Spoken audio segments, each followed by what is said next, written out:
Okay, 3, 2, 1. Hello, in this video I want to teach you how to do metric conversions. So metric conversions are different than non-metric conversions, and they're a little bit easier because they use the metric system. The metric system works like this. You write down a measurement with a prefix and a base unit. The prefix tells you the size of the measurement, and the base unit tells you the type of the measurement. So as an example, let's say I want to write down a length. I measure the length of a paperclip or something, and I figure out that it is 12 centimeters. So there are three parts to this measurement. There's this, the number, there's this, the prefix, and this, the type.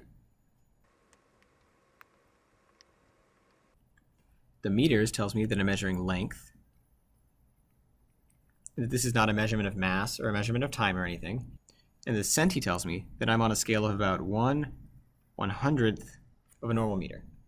So 12 centimeters lets me know that I have 12 hundredths of a meter of length.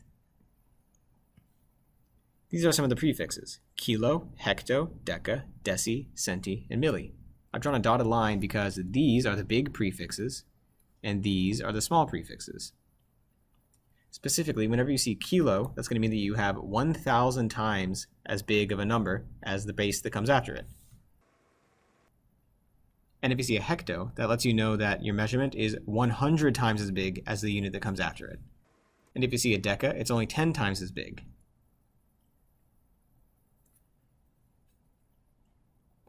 Now, if you see a deci, like a decimeter, that lets you know that your measurement is actually 1/10 as big as it normally is. So it's smaller. And if you see a centi, like centimeter, that lets you know that it's 100th of the normal size of the measurement. And if you see milli, that lets you know that it is 1,000th the normal size of the measurement. So basically what this means is that if I measure something in kilometers, that tells me that I'm measuring something in units that are 1,000 times as big as the meter, which measures length. And let's say that I measure the weight of a paperclip and I measure it in milligrams. The metric system lets me know that I am measuring a mass that is 1/1000th the scale of normal measurements of mass. So hopefully you understand basically what the prefix and the base unit tell you. Base unit tells you the type of measurement. The prefix tells you the size of the measurement. And I want you to notice something about these that makes converting between them pretty easy.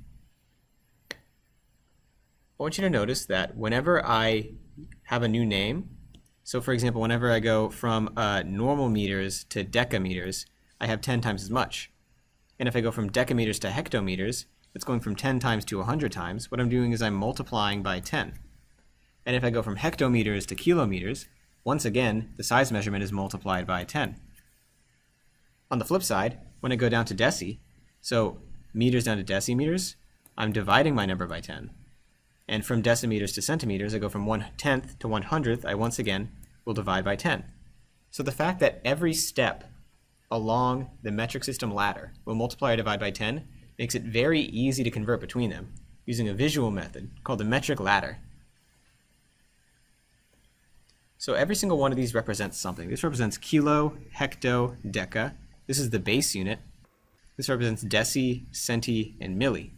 You can use this to visually look at a conversion problem, and it'll make it much easier to figure out what your final answer is.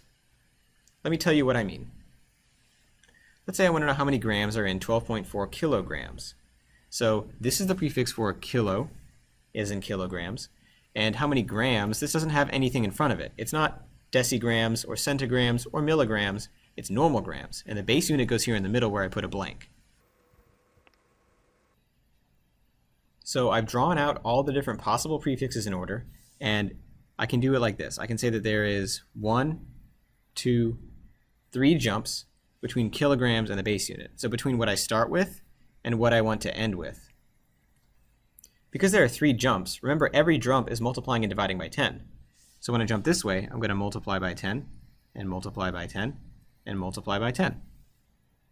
So 3 jumps down to the base unit means that my original 12.4 kilograms is going to be multiplied by 10 times 10 times 10.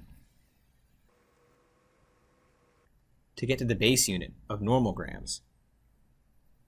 So multiplying by 10 is just sort of moving the decimal place over. You can put this into a calculator and get the right answer. But you could also do it like this. I have 12.4, and when I multiply it by 10, that's 124. And when I multiply that by 10, that's 1,240. And then again, and I add another 0. So my answer is 12,400 grams in 12.4 kilograms. Okay? What you do is you kind of have to memorize the order of this ladder that goes KHD base unit, DCM, kilo, hecto, deca, no prefix, deci, centi, milli. But once you have this memorized, or you have it in your notes and you can write it down, it's pretty easy to do the conversions. Let me give you another example. Let's say that I want to convert 400 centimeters into hectometers. Then I would look at my little metric ladder. I would say I start with centimeters, that's my first prefix, and I want to turn it into hectometers, so that's my second prefix. I can figure out how many jumps I have, which is going to be 1, 2, 3, 4 jumps. And then at every step, I'm going to be multiplying or dividing by 10. The trick here is to know when you're multiplying and when you're dividing. So if you always start with the unit you have the number for, and you end with the unit you want to find the number for, then a move to the left is going to be dividing, and a move to the right is going to be multiplying. So in this case, because I'm jumping 4 times to the left, I'm going to divide by 10, and I'm going to divide by 10, and I'm going to divide by 10, and I'm going to divide by 10. I'm going to divide by 10 4 times. So I could say 400 and then divide by 10 4 times, or I could do it like this. 400 divided by 10 to the 4th power. Because remember, this exponent tells you how many times you multiply and divide the number. So you use your calculator and you figure out 400 divided by 10 times 10 times 10 times 10, or 400 divided by 10 to the 4th, and that is going to be equal to 0.04. And that ends up being your final answer for this particular problem. I'll do 2 more. First, convert 62 kilometers to centimeters. So I start with kilometers. This right here is the kilo prefix, so that's kilometers. And this is the centi prefix, like for centimeters. So I'm going to end here. That's going to involve 1, 2, 3, 4, 5. That's 5 jumps to the right. So I'm going to multiply by 10 5 times. So I have 62 times 10 5 times, or 62 times 10 to the 5th. And that's going to end up being 6,200,000. So that is the number of centimeters in 62 kilometers. I'll do 1 more.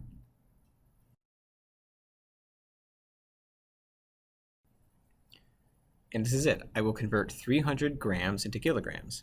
So we know that we need grams and kilograms to be our starting at any point. Kilograms is right here. And grams, there's no G, but this is just normal grams, right? This is kilograms. Kilo is the prefix. This is 300 grams. There is no prefix. So I start here in the spot with a blank prefix, because that indicates the basic unit. I start with 300 grams, so I start with this, and I'm going to jump to kilograms. 1, 2, 3 to the left. Now when I jump to the left, what I'm going to do is divide by 10, divide by 10, and divide by 10. So I have 300 divided by 10 3 times, or you could alternately write that as 300 divided by 10 cubed. And so the answer to this, you put it in your calculator, ends up being 0.3. So that means that when you convert 300 grams into kilograms, you get 0.3 kilograms. That was it. I hope that was helpful.